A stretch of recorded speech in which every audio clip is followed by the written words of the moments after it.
cidadão, qualquer advogado que vá a Niterói ou que procure saber da minha vida e como magistrado em Campos, sabe que o meu gabinete está aberto e a minha vara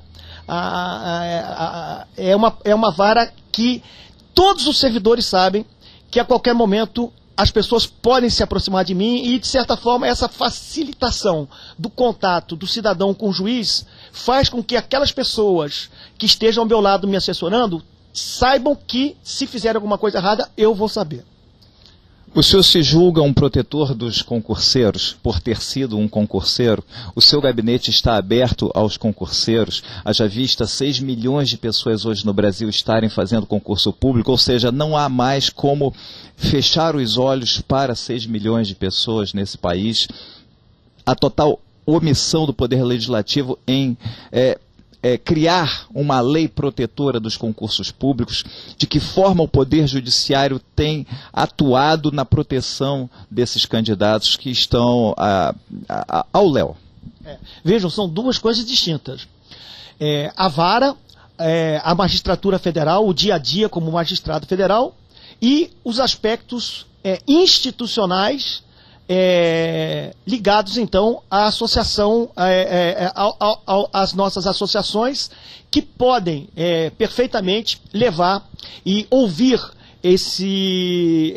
essas reivindicações. O que eu quero dizer? É evidente que eu estou aberto. Quando eu digo que eu estou aberto lá na vara, eu estou aberto para aquelas pessoas que tenham processos lá, que tenham um dia a dia ligado lá à vara.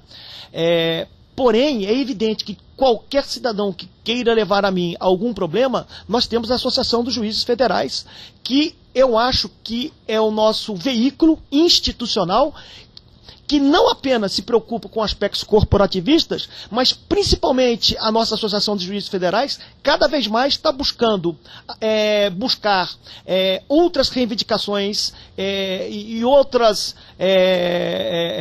conclamos sociais, no sentido de abraçar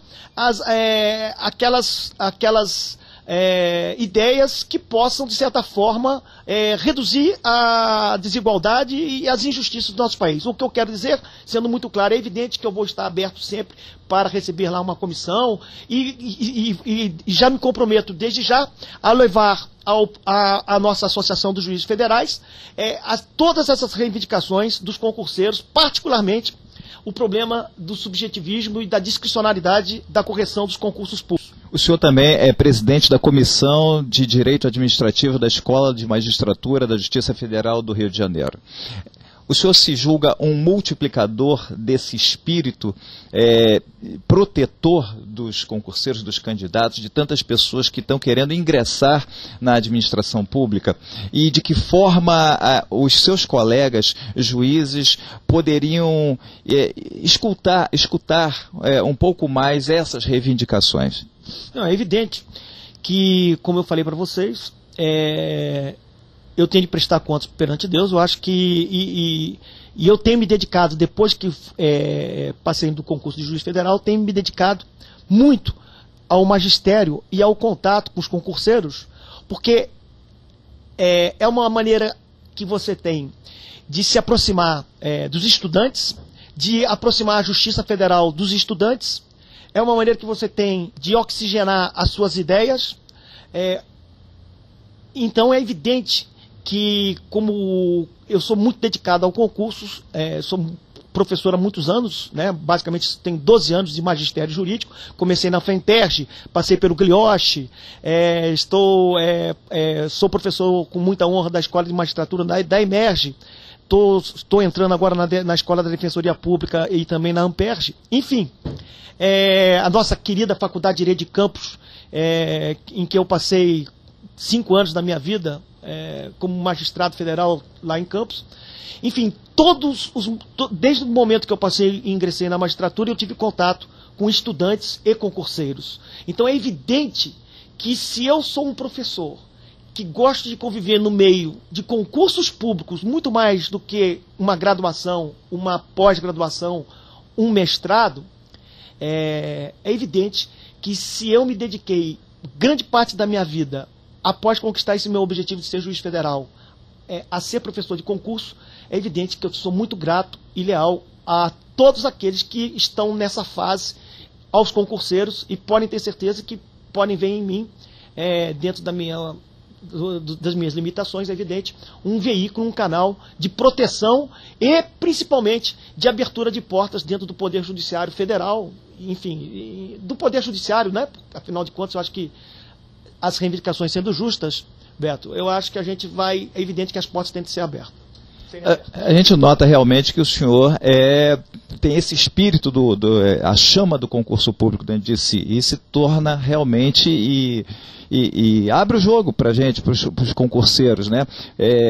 O senhor é um protetor dos concursos públicos, do Instituto do Concurso Público, dos concurseiros, mas o senhor não deixou de ser concurseiro, a gente nota isso, ao contrário de... Parece-me que alguns colegas seus esqueceram que um dia já foram também concurseiros.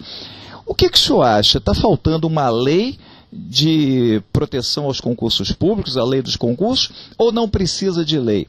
O que precisaria seria o Poder Judiciário, os juízes, começarem sim a se imiscuir no mérito da discricionariedade da administração pública, que hoje em dia, pelo que a gente nota, praticamente não tem limites, eles podem tudo.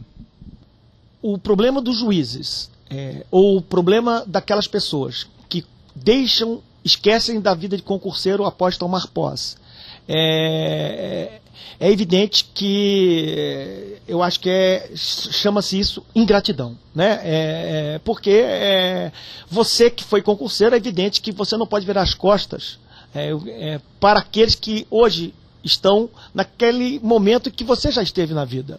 Então eu fico magoado, enfim, eu acho que é uma minoria, espero que seja uma minoria, Beto, de outros magistrados que após passarem e tomar posse, viram as costas para os concurseiros. Eu acredito que o problema maior é o problema do conservadorismo, da jurisprudência, e de nós, dos novos que passaram no concurso, através da chamada mutação da interpretação jurisprudencial, buscar e quebrar e inovar naquela jurisprudência que não mais se coaduna com aquele momento que nós vivemos, né? Então, deixar muito claro que nós temos hoje dois grandes problemas no âmbito da apreciação judicial com relação ao concurso público. O problema de alguma questão ter sido colocado na prova não pertencente ao edital, e o problema maior e mais grave, e talvez esse ainda que o judiciário ainda nesse ponto que eu acho que temos de inovar, é o problema do judiciário entender e excluir-se a apreciação judicial no sentido da aferição do mérito do conteúdo da resposta. Eu acho que esses dois problemas, questões não previstas no edital e o problema da apreciação subjetiva do mérito da resposta do candidato, esses são os dois graves problemas que nós temos de resolver e realmente inovar no âmbito do judiciário. Precisa lei? Não. Eu acredito, sinceramente, como vocês têm ouvido, que o país já tem muitas leis.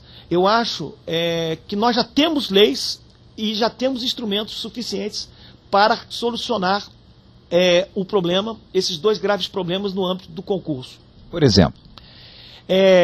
Veja, com o processo da constitucionalização do direito administrativo, o administrador público, quem exerce funções administrativas, teve nessa constitucionalização do direito administrativo reduzido o seu poder discricionário e o seu subjetivismo através da vinculação dos princípios administrativos e constitucionais. Ou seja, os princípios passaram a ser vinculantes, obrigatórios, e passaram a servir como paradigma para que o juiz pudesse afastar algumas ilegalidades, arbitrariedades. Então, o que eu quero colocar é o seguinte: temos o arcabouço jurídico constitucional e legal é suficiente para solucionar esses dois problemas do concurso? Eu entendo que sim.